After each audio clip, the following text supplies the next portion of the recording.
El primer automóvil de la historia data del año 1807, pero no fue hasta 1886 cuando Carl Benz patentó el primer vehículo con motor de combustión. Posteriormente sería Henry Ford allá por el año 1908 quien mediante su cadena de montaje lograría hacer del vehículo un objeto de masas, quedando ya muy lejano ese Ford T, el primer vehículo del mundo fabricado en cadena y que sería el precursor de una industria que permitiría al ser humano sentirse más libre. Pese a las innumerables ventajas de este invento, lo cierto es que desde su creación han sido millones las personas que han dejado sus vidas en las carreteras. Por este motivo, los fabricantes de automóviles desde hace años han tratado de dotar a sus vehículos de mayores medidas de seguridad, lo que ha redundado en coches más seguros y fiables, reduciendo el número de muertos en carretera. Pese a todo, no son pocos los ejemplos de vehículos que por defectos en su diseño se han convertido en verdaderos ataúdes con ruedas. Estos son los 10 automóviles más peligrosos y letales de la historia.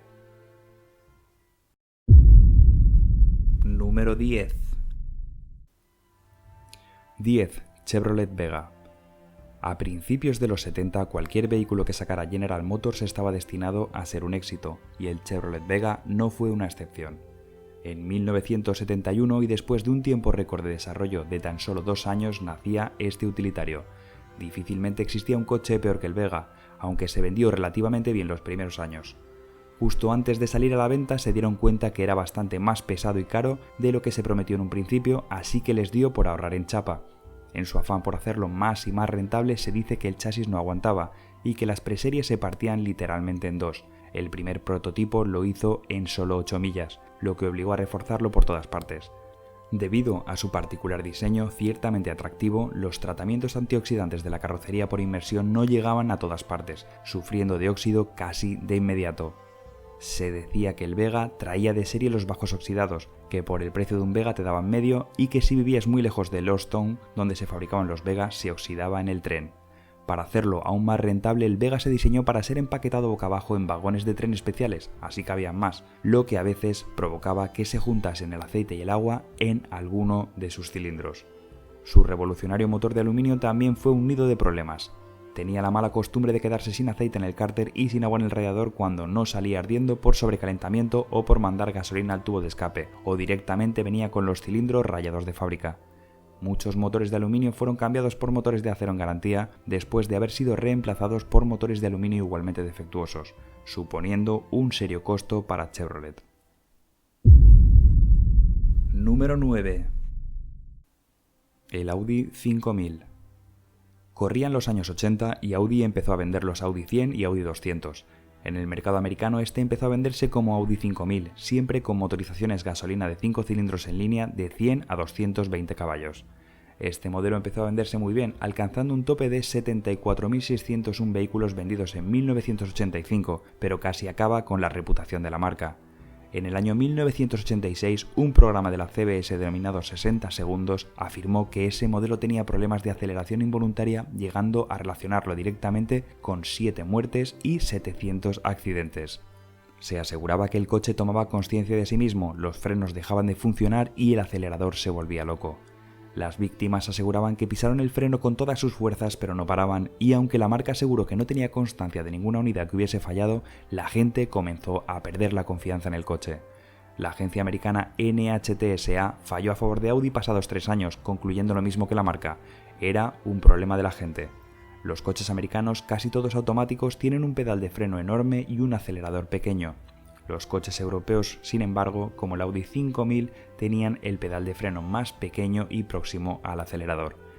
Entre los conductores hay algunos que tienen la mala costumbre de frenar con el pie izquierdo cuando ese pie es exclusivo para el embrague. Audi llamó sus coches a revisión para separar los pedales y reducir la posibilidad de sufrir ese efecto. La gente se equivocaba de pedal y machacaba el acelerador con fatales consecuencias. Número 8. Número 8. El Geely CK. El Geely se trata de un sedán construido por el fabricante chino Geely Automotive. El primer modelo salió al mercado en el año 2005, siendo sus principales mercados de distribución el mercado chino y Rusia. Si bien el fabricante chino trató de introducir este modelo en nuevos mercados como el americano y el europeo, lo cierto es que sus bajísimas puntuaciones en los crash tests a los que fue sometido frenaron su distribución en nuevos mercados. Esto es todo un consuelo después de ver el comportamiento antiimpactos a baja velocidad de este automóvil, resultando de una muy baja calidad de materiales y una nula resistencia a los impactos. Número 7. Número 7. Suzuki Chevrolet Samurai.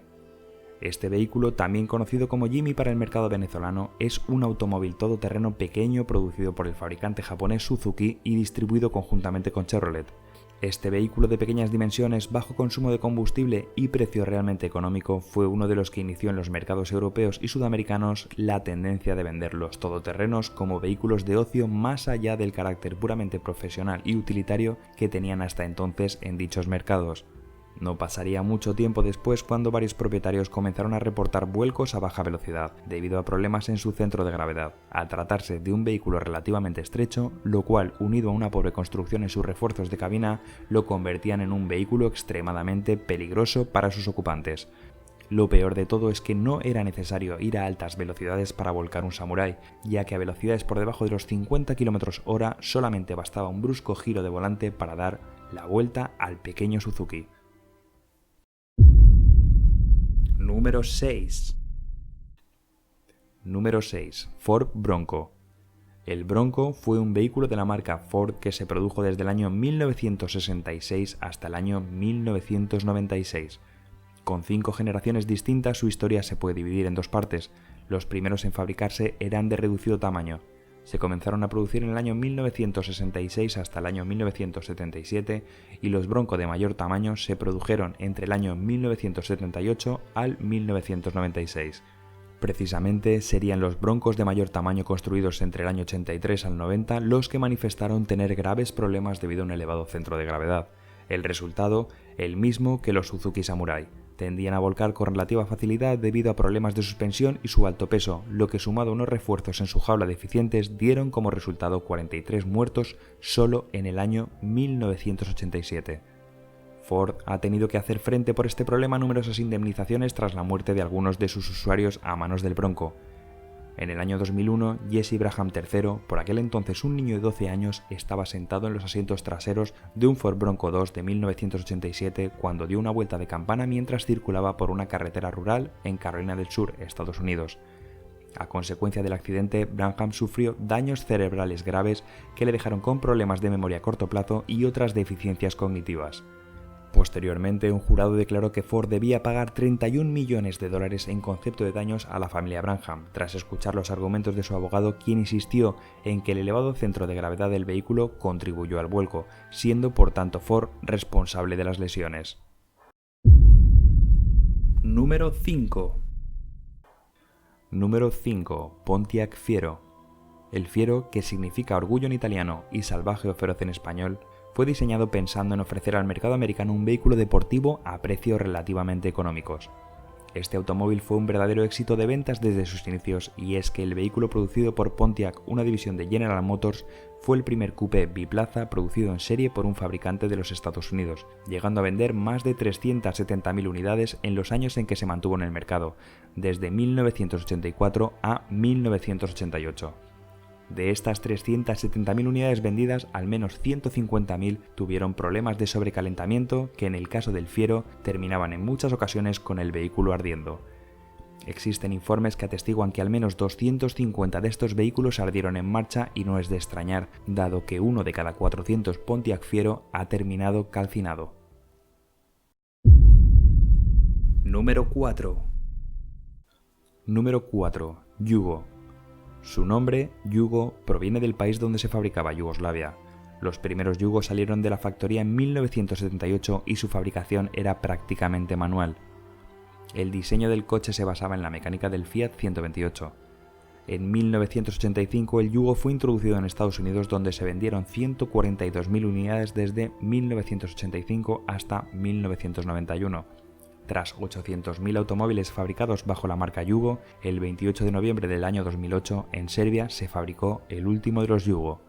Su precio rondaba los $4.000, unos 3.500 euros, y básicamente recibías lo que pagabas. una caja con ruedas ni tan siquiera dotada de los más básicos elementos de seguridad, lo que sumado a su pequeño tamaño y a su baja calidad de materiales empleados en la construcción, ofrecían una experiencia de conducción solamente apta para los más valientes. Número 3. Chevrolet Cobalt.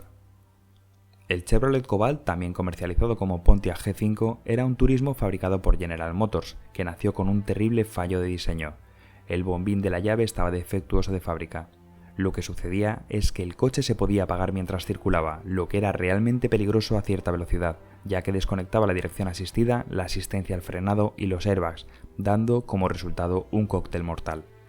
El problema era conocido por General Motors desde el año 2004, pero al parecer desde la compañía se trató de ocultar el problema con una llamada revisión parcial en el año 2006 en el que se imprimió el mismo número de serie en las piezas reemplazadas.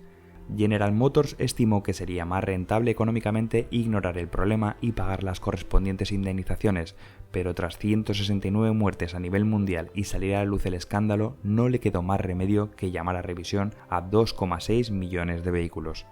Por el momento, este fallo de fabricación le ha costado a General Motors una multa federal de $900 millones y ya ha tenido que desembolsar indemnizaciones por valor de $575 millones. Número 2. Ford Explorer. Otro de los mayores escándalos automovilísticos a nivel mundial fue el de los neumáticos Firestone y los Ford Explorer. Cuando el Ford Explorer fue lanzado a mediados de los 90, la fiebre del SUV explotaba. Ford vendía centenares de miles al año sin esfuerzo, todos ellos equipados con neumáticos radiales de la marca Firestone. La relación de Ford y Firestone era muy longeva. Desde tiempos del Model T, Ford tenía Firestone como proveedor principal de neumáticos e incluso hubo matrimonios entre ambas familias a finales de los años 40. Al parecer, la banda de rodadura de los neumáticos Firestone tenía un adhesivo poco fuerte y era propensa a reventones. Unida al alto centro de gravedad y peso del Ford Explorer, exageraba la propensión al vuelco del SUV de Ford. Curiosamente, el Explorador debía remediar la terrible propensión al vuelco del Bronco, su predecesor. Cuando la NHTSA preguntó a Ford y Firestone cuándo se empezaron a producir accidentes, se echaron la culpa la una a la otra. 19,5 millones de neumáticos llamados a revisión con un costo a Ford y a Firestone de más de 3.000 millones de euros hicieron que la relación entre Ford y Firestone se rompiera. Ahora, Ford suele usar productos Bridgestone y evita asociarse por reputación al nombre de Firestone. Ejecutivos de ambas compañías se culparon en la televisión estadounidense y millones de dólares en indemnizaciones fueron pagadas por ambas empresas. A día de hoy, ninguna de las dos empresas admite su parte de culpabilidad. En total, más de 200 personas murieron a causa de este terrible error. Número 1. Ford Pinto. El Ford Pinto fue un coche con un gran éxito en los años 70. Se creó para competir con los vehículos japoneses que por aquella época amenazaban con desestabilizar a las grandes compañías automovilísticas de Detroit. Se trataba de un compacto espacioso, ligero y ágil con un consumo de combustible por debajo de la media, y además era muy asequible, costando tan solo $2.000 de la época. Frente a los 43 meses de media que costaba desarrollar un vehículo por aquella época, el Pinto contó con tan solo 25 meses de desarrollo, durante los cuales a ningún ingeniero se le pasó por la cabeza que colocar el tanque de gasolina justo detrás del paragolpes trasero podía ser un problema. El resultado fue que el Pinto era propenso a incendiarse tras recibir un impacto trasero, quedando envuelto en llamas y lo peor de todo, también se bloqueaban las puertas dejando al conductor y al acompañante atrapados en su interior. El escándalo llegó cuando salió a la luz que Ford podría haber solucionado esta propensión al incendio en los Ford Pinto reemplazando piezas por valor de $11. Con el tiempo, saldría a la luz un documento interno de la compañía en el que Ford había calculado que saldría más barato pagar las indemnizaciones ante las posibles demandas para el número de fallecimientos estimado que la sustitución de la pieza en todos los vehículos afectados. Este escándalo se saltó con el despido de Lee Iacocca, presidente de Ford, y obligó a la empresa a llamar a revisión a más de 1,5 millones de coches. Por si fuera poco, Ford tuvo que pagar cientos de multas e indemnizaciones, estimándose en 900 los muertos causados por el depósito de combustible desprotegido del Pinto.